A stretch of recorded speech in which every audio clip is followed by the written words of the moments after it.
Have you registered for the live masterclass? In a few weeks, I'm going to be teaching a class called The Biggest Reason Positive Changes in Habits Don't Stick and What to Do to Finally Break That Cycle of Starting and Stopping. I'm going to be giving you the system to help you implement positive habits and changes in your life that actually sticks. You're not going to feel like you need tons of willpower and discipline and motivation every single day in order to reach your goals, because the root of all habit change stems from this one key thing that I'm going to be teaching you. If you're on my email list, and you should be getting a link to register. Or you can click on the link in the show notes for my latest podcast episode, go to my website, or click on the link in my bio on social media. I can't wait to see you live. Do you always feel like you're the one who ends up being the bigger person in your relationships? Are you tired of being that person? If so, this episode is for you. This week, we're going to be talking about what to do when you get tired of feeling like you are always the one having to be the bigger person in your relationships. Hi there, my friends. A lot of times when I'm working with clients, I hear them talk about how they are so tired of having to be the bigger person, or the one who always concedes or forgives or initiates a reconciliation. It feels exhausting, and it makes them feel resentful towards the other person. Can you relate to this? Do you find yourself being the bigger person to keep the peace? If so, I want to help you out of that exhaustion that you might be feeling.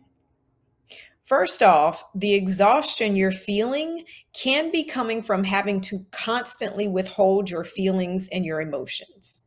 If you're trying to keep the peace by ignoring your feelings, it's going to feel heavy. You keep trying to not feel what you feel in order to be able to maintain a false sense of peace. The other person may be experiencing peace, but you're not. And when you attempt to mask your feelings or bury them, it causes stress.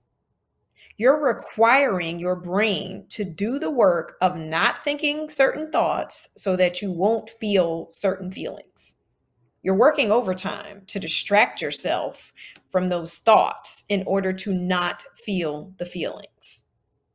This happens when you're not solid in your ability to experience all of your feelings and emotions, and when you are not solid in your ability to set boundaries and expectations in your relationships. Not setting boundaries is just another way that we think, or we tell ourselves, that we are somehow maintaining the peace. We don't want to upset the other person by establishing what we are and are not available for. We don't want to disrupt anything, even when we're not happy. Not feeling your feelings is never going to be a winning strategy. Not expressing your feelings in a healthy way, that's never going to work in the long run. And sometimes we're scared of our feelings. We fear them. We fear what is going to happen if we allow those feelings to come up to the surface. Again, it's disrupting peace. But what you're trying to avoid in that explosion, that overflow of uncontrollable emotion, is even more likely to happen when you spend years trying to bottle it up. And it's not going to be pretty. You can be the bigger person every time without exhaustion. You can decide to be the bigger person and still express your feelings. In fact, you should be. You should absolutely define who you are and then be that person everywhere you go and in every circumstance. When you follow a standard, it doesn't change. When you make a decision about the type of woman you are that woman no matter what. So let's be clear. This is not an invitation for you to be a pushover, for you to get walked on. This is absolutely not who we are as dangerous women. This is an invitation for you to set the standard that you are a woman who sets boundaries, who expresses and feels all of her feelings. All of that can go together. You can set strong boundaries while being the bigger person, while expressing your feelings very clearly, while feeling your feelings and being the bigger person. You do this not because you're trying to make the other person feel better or because you're trying to keep the peace. You do it because it is who you are. This is what's going to keep you from being exhausted. When you stop trying to fight the reality of what is and you allow what is to be, because it's going to be anyways, when you allow it to be and you use it all, the circumstances, how the other person is acting, how you're feeling, the thoughts you're having, you use all of that and put it up beside your standard of being.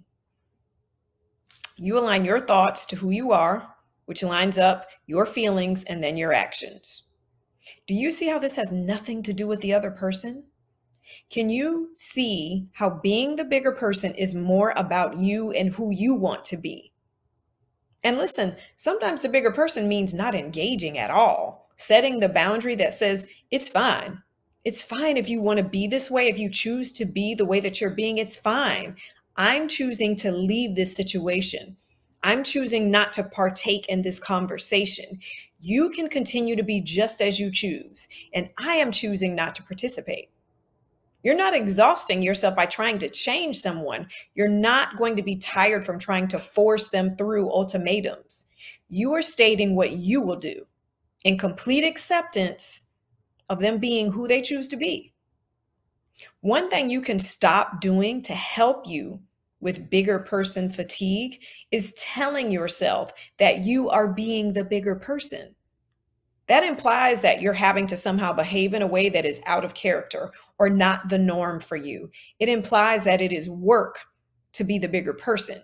If you tell yourself that you are having to do this work versus it just being who you are and how you operate as your standard, there's a huge difference. One is going to make you feel like a martyr. And some of you know exactly what I mean, because sometimes we like being the martyr. I'm right with you. We do things purposely so that we can feel this way, like we are somehow sacrificing, but it isn't in this altruistic way. We are sacrificing in the name of telling everybody we're sacrificing. That's a totally different energy.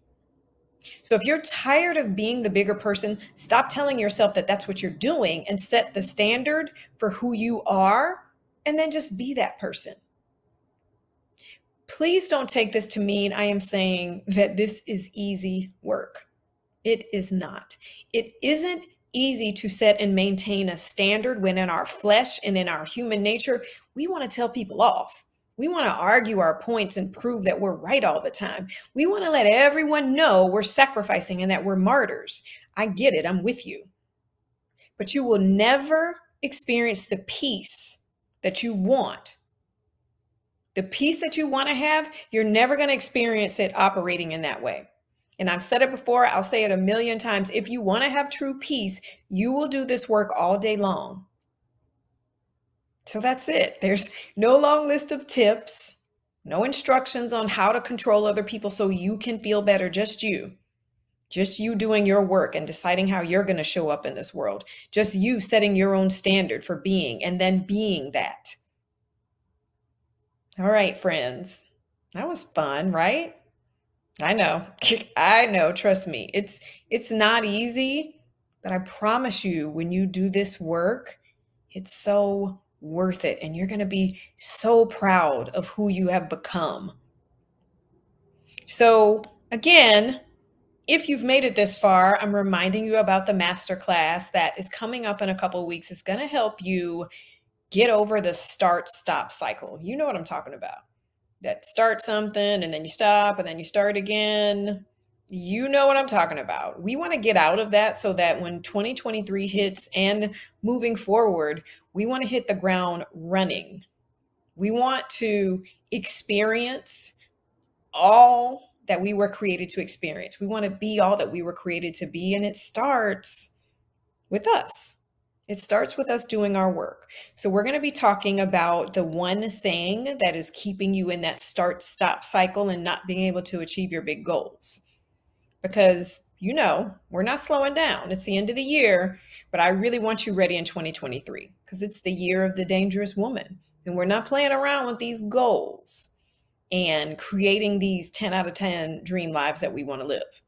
So I want to see you there. Make sure that you go to the link in the show notes or the link in my bio on IG to register for that class, because I want to see you guys live. There's so many of us. Let's get together. Let's have a party. Let's commiserate about the work. Okay, that's it for this week. If nobody has told you this, I'm so proud of you. Wherever you are, whatever stage of life you're in, I'm proud of you for doing this work. It's not easy, but don't stop because you're worth it. Until next Monday, have a wonderful week and God bless you.